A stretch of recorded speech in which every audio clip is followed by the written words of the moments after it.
I'm always amazed when local people make a global impact, and I think we're going to learn a little bit about that kind of impact this morning. We welcome our guests into the studio. Good morning, guys. Good to see you this morning. Welcome to the program.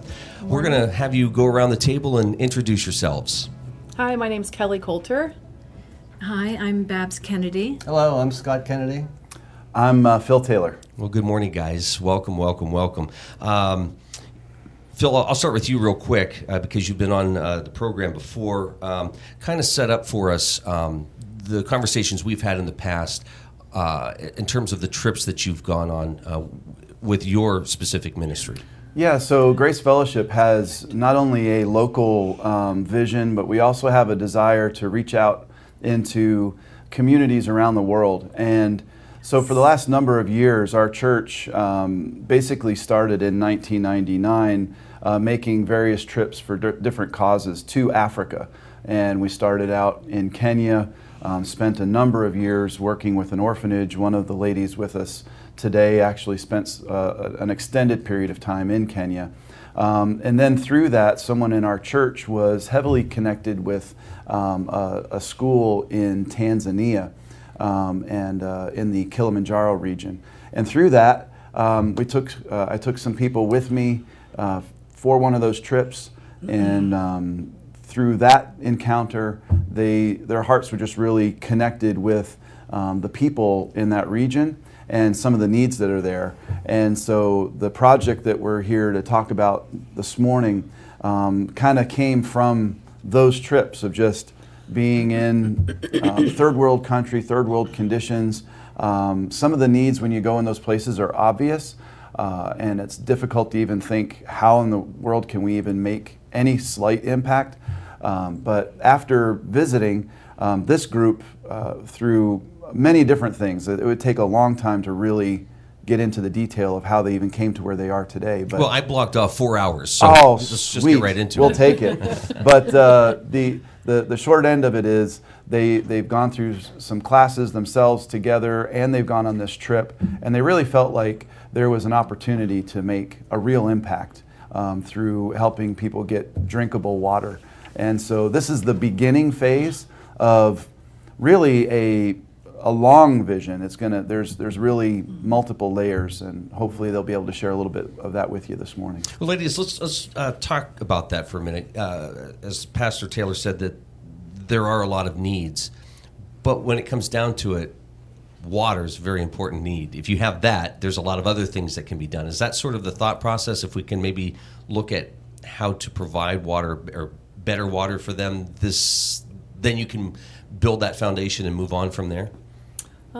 Yeah, I would say it's definitely not just getting them water, but it's actually treating their water, because their water is just highly filled with fluoride, and the fluoride actually just is not good for the kids, and it's actually poisonous. So getting them water is one thing, but then treating the water is a whole nother thing that we really want to do. How complicated, on a scale of 1 to 10, how complicated is this project? 10 being very complicated. I think it's probably going to be pretty complicated. We actually don't even know the extent of what we're getting into. Like Pastor Phil said, this is just the beginning stages of our fundraising, and we know where we want to get, but I mean, I'm going to say it's right up there, 7, 8 probably. Mm-hmm. Wow. Yeah. Mm-hmm. When you guys make the trip over, what's the reaction like? What do you experience when they see you step out of the vehicle? Well, when we go out to the Maasai, it's called the bush, and it's just kind of desolate area, and we went to it was a small building. It was kind of just had a dirt floor, and these ladies just were so happy to see us, and they made such a fuss over us, and brought us a bucket to sit on, and we all filled up the hut, and somebody made tea, and it was a long process for them to even make the tea, just to get a piece of wood large enough to boil water.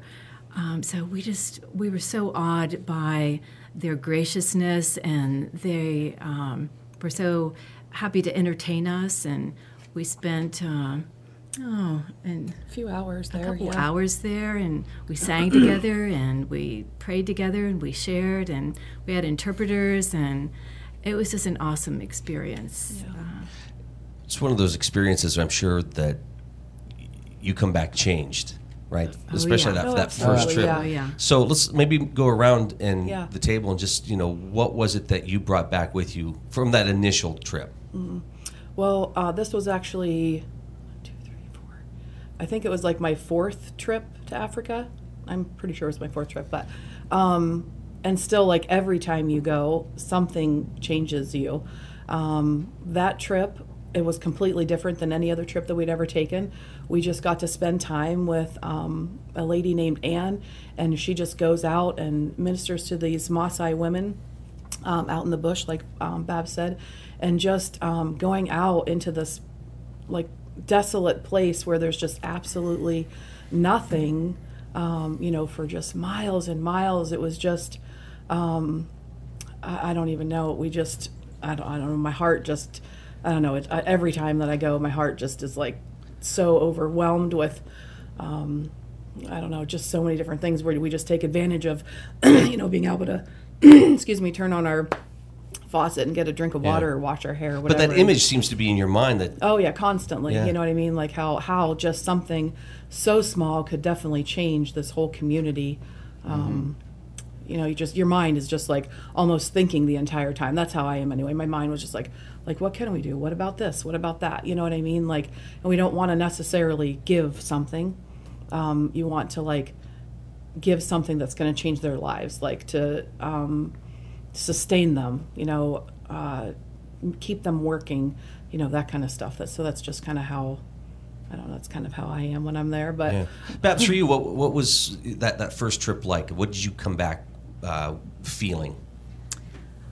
Well, we got very personal with the ladies, and in just a very intimate space. They shared a lot of personal things about their lives, and they have a very hard life. And we just thought, if there was some way we could help these ladies so they would have a little bit more control over their lives.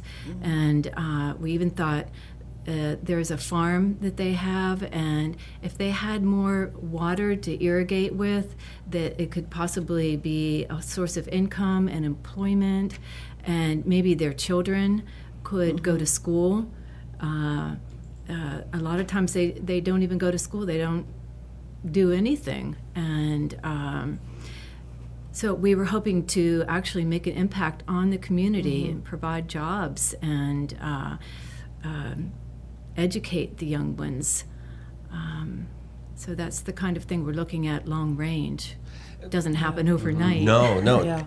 Doc, is it one of those things where it's, teach a man to fish type of a situation? Absolutely, yeah. When I was over there, this has been my 4th or 5th trip. Usually I go over, I've been over in the past is in the doing a glasses or an eye clinic. So I think what I learned most there was that, these people that we take for granted, just a pair of reading glasses, it can be life-changing. Somebody that's 45 or 50 years old that has to quit their profession or whatever they do because they can't see up close. And a dollar pair of eyeglasses really changes everything for them. But the last time I went, I was with Pastor Phil doing some ministering. But what I think it just made, we try to be selfless, but it's such an impact over there when you see those people and how we take for granted a bottle of water even when we go out and hike or go out and run, and that's such a luxury to them. And it's and it not only healthy, but it's just a way of life for us here. We just grab water, turn on the spigot, flush our toilet. And there, it's really, it's quite a luxury over there, or even unheard of. Sure. Phil, for you, is it one of those things where, because you've made the trip several times, where you come back, after that first time or second time, and you're sharing, what's going on, and everybody's like, oh, yeah, that's great, we're making a difference. And then as more people go over, they go, Phil, what's going on? Yes. You told us this, but it... Yeah, it's one of those things. When I started going to Tanzania, that was the conversation I had with Scott and our other elder, Rob Blakesley. Is I said, it's wonderful that I'm going, but I don't know that you'll really understand what's going on over there until you come with me. And so I was really thrilled that the two of them agreed a year ago, was it a year ago? Yeah. To come with me, and we brought additional people from the church. And it makes a huge difference when you're actually able to see it, because what we're doing isn't only trying to change a culture. We're helping an entire group of people understand the love of Jesus. And once we get to the place where we're not only providing a physical need, we're providing a desire for a spiritual need to be met as well, all these other things really make a lot more sense, because it's illustrated a number of times in Scripture is Jesus would talk to people about their spiritual need, but a number of times he met their physical need. The miracle of the 5 loaves and the 2 fish is a perfect example of that, where there was a spiritual need and a physical need.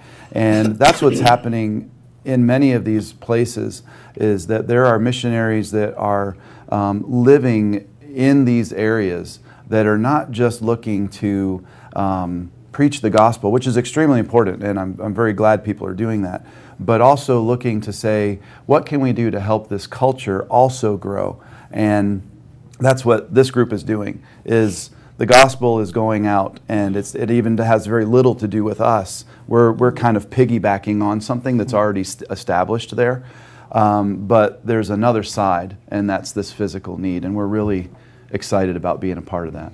8:20, this is the Morning Drill on Stream Television, Armstrong and the Allegheny News Talk Sports Network. Run for Water. Let's talk about the event. You talked about raising money. Let's talk about the event. Babs, we're going to let you talk about the event. Okay, Babs is going to talk about it. Babs is taking that Yeah, one. we're going to let Babs take that one. Okay, well, it's going to be a 5K run or walk and a 10K run, a trail run, up on the Girard Hiking Trail. It's going to take place Saturday, June 9th, 9 o'clock a.m. Starts at Drakewell. We're going to run the bike trail and, like I said, the Girard Hiking Trail. We have the cost is $25 for the 5K, $30 for the 10K. We have a family discount for a family of 4 or more members for $100. You can have as many people in your family run the 5K. So we actually have a lot of families signed up. So we want it to be challenging for those who want to hike or run the trail run. We want it to be open to people who just want to walk it. We want it to be family oriented, and so we want to reach a lot of different people. So we're hoping for more runners, so we just want to encourage people to get signed up. There's still lots of time. Up until May 19th, you get the early bird price, and you get a free T-shirt. So that's what, next week. So hurry up and Wow. get registered. That's Yes. hard to Oh, believe, my isn't goodness. it? So we want to encourage people Yeah. to get signed up now. And so how can folks sign up? Where can they go to do that? It is getmeregistered.com / Kilimanjaro Water Run. They can do that right on there. Or we have paper registration as well at Grace Fellowship Church, I think is pretty much, yeah. So folks can go online, register, stop at the church, pick up a form. Yeah. If somebody says, boy, I'd love to do this, I'm going to be out of town or something's going on, can they make a donation? Oh, yes. Absolutely, yeah. They're not shy about that. No, absolutely, yes. Yeah, yes, absolutely. Yes. Absolutely. We Yeah. have had a lot of people do that. Yeah. And we're still open for as many donations as anyone would like to make. Yeah. Now, if they wanted to learn more or sit down and maybe understand more of what's going on, is there a time that they can do that? Can they call and schedule an appointment to sit down with one of you folks to maybe learn a little bit more about what's Yes. going on? Absolutely. Absolutely. I think any one of us would be willing to do that. When's the next trip, Pastor Phil? We're making plans right now to go in January of 2019. and we'll be. It's coming up. Yes, yeah, and I didn't know what year it was at first. I know. Is it 17 or 18? I know, right? But so we're looking at 2 weeks. I was just on the phone with another pastor friend of mine the other day. Possible that we could actually be doing 3 weeks. Not all of us staying there that long, but what we do there is teach at a Bible school, and so we're looking at covering a number of classes. Dr. Kennedy is going to be going and teaching a class in January also with me, and so that's our next trip. We'll be in that same region with the Maasai, with the different ones that are in Moshi. If somebody's looking for exactly where we are, the headquarters, so to speak, is in Moshi, which is in the, I guess we'd call it the foothills, because it's not really hills. There's a mountain, Kilimanjaro. Moshi is at the base of that mountain.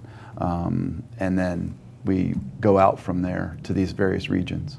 So, I would imagine it has to be pretty amazing to just, wake up in the morning and think, wow, here we are, a small town USA, and we get to make this sort of an impact in the world.